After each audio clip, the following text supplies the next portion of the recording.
Merhaba arkadaşlar. Bugünkü konumuz 6. sınıfın 2. ünitesi olan vücudumuzdaki sistemler, canlılar ve yaşam. Bu ünitede öğrencilerin destek ve hareket, sindirim, dolaşım, solunum ve boşaltım sistemlerinin altyapı ve organlara ilişkin bilgi ve beceri kazanılmaları amaçlanmaktadır. Sağlıklı bir vücut için öncelikle şöyle destek ve hareket sistemi var, sindirim sistemi var, dolaşım sistemi, bir de boşaltım sistemi var.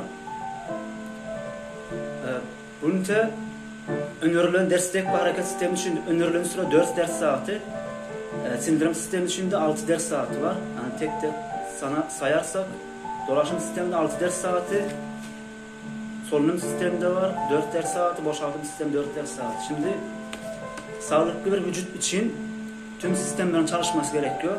Bir sistemin görevleri yerine getirmedikçe diğer sistemlerde aksaması neden oluyor. Hepsi birbiriyle bağlantılıdır tabii ki de. Örneğin sindirim sisteminde bir organ hastalandığında bundan boşaltım sistemi de olumsuz etkileniyor. Sistemlerin sağlığında öncelikle ilk olarak sinir sistemi var. Sinir sistemi diğer adıyla denetleyici sistem. Vücutta bulunan tüm sistemlerin uyumlu bir şekilde çalışmasını sağlıyor. Sinir sisteminin sağlıklı korumak için öncelik olarak uyku düzenimize dikkat etmemiz gerekiyor. Gece saat 11'den 3 saatler arasında mutlaka uykuda olmamız gerekiyor. Geç uyup da geç kalkmak sinir sistemiyle birlikte tüm sistemlerin aksamasına neden oluyor. Denetleyici sistemin düzgün çalışması için sağlıklı beslenmeye özen göstermeliyiz. Karbonhidrat ve şeker az koyup protein ve lif ağırlıklı beslenmeliyiz. Mesela şöyle göstereyim. Bu çay, kahve, bir de kola var tabii ki de. Bu ürünlerden uzak durmalıyız arkadaşlar. Bunlar çok sağlığımızı olumsuz etkiliyor. Bir de şöyle bir şey var. Hani fırsat bulup da dışarıda yürüyüş yapmamıza özen göstermeyiz. Tabii ki de pandemi süresinde böyle işler yapamayız. Evde yapabiliriz tabii ki de. Balkonda falan, ne varsa evde boş oda falan. Orada egzersiz yapabiliriz. Sağlıklı yaşam için. Bir de ikinci şeyimiz, konumuz destek ve hareket sistemi. Destek ve hareket sistemi kemik, doku ve etkilerden oluşan sistemdir. Kemik sağlığı için bol bol kalsiyum içerikli süt, peynir gıdaları içmemiz gerekiyor. Yani bunlar öneriliyor. Bu tip gıdalar. Kemiklerin en çok duyduğu vitamin D vitaminidir.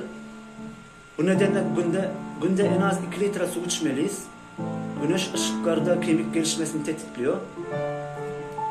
Güneş ışıklarının en tepeden geldiği öğle saatler hariç sık sık dışarı çıkmalıyız diyor ama çıkamayız. Yürüyüş yapmak ve hafif tempoda koşmak da destek ve hareket sisteminin çok daha sağlıklı çalışmasını sağlıyor. Haftada en az 3 gün spor yapmalıyız ve vücudumuzu esnetmeliyiz. Kambur durmamalıyız ve dik oturmalıyız. Bilgisayarın başında vakit geçirirken yarım saatte bir kalkıp vücudumuzu hareket ettirmeliyiz. Vücuttaki kas, yağ dengesi de hareket sistemini doğrudan etkiliyor. Bu denge bozulduğunda bel, sırt ve bacak ağrıları ortaya çıkıyor. Egzersiz yaparken aşırıya kaçmamalı ve yaşımıza göre spor yapmalıyız. Tabii ki de çok önemli şeyler. Üçüncü konumuz solunum sistemi. Solunum sisteminde akciğerler, soluk borusu ve gırtlak alt solunum yollarını oluşturuyor. Üst solunum yollarında ise burun ve yutak yer alıyor. Grip, nezle ve sinüzit gibi hastalıklar enfeksiyon nedeniyle solunum yolda tıkanabiliyor. Bu nedenle soğuk havalarda kalın ve yünlü giyinmeliyiz.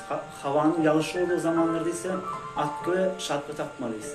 Solunum sisteminde sağlığı için odamızı ve sınıfımızı sık sık havalandırmalıyız. Oksijenin en yüksek olduğu alanlar ormanlardır. Bu nedenle fırsat buldukça ormanlık alanlarda yürüyüş yapmalıyız. Sigara başta akciğerler olmak üzere solunum sisteminde tüm organlarda büyük zararlar veriyor. Sigara içmemeliyiz ve içilen ortamları da mümkün oldukça kaça durmalıyız. Şimdi de dördüncü sistem sindirim sistemi. Sindirim sisteminde sindirim sistemini korumak için beslenme alışkanlıklarına dikkat edilmeli.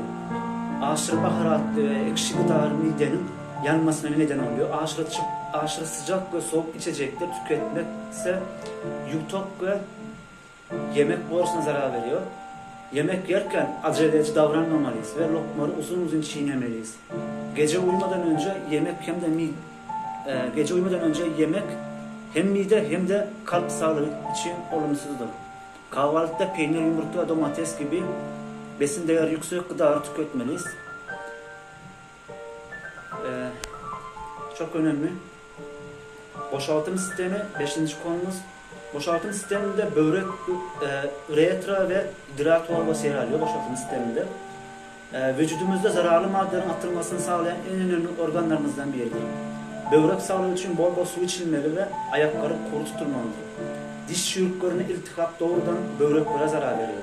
Bu nedenle diş sağlığına da dikkat edilmeli. Dişlerimiz günde 3 defa fırçalamalıyız. Benim konum bu kadar. Beni dinlediğiniz için çok teşekkür ederim. Tabii ki de bu kadar yani. Teşekkür ederim. Dinlediğiniz için çok sağ olun. Sağlıklı kalın, evde kalın. Bye bye.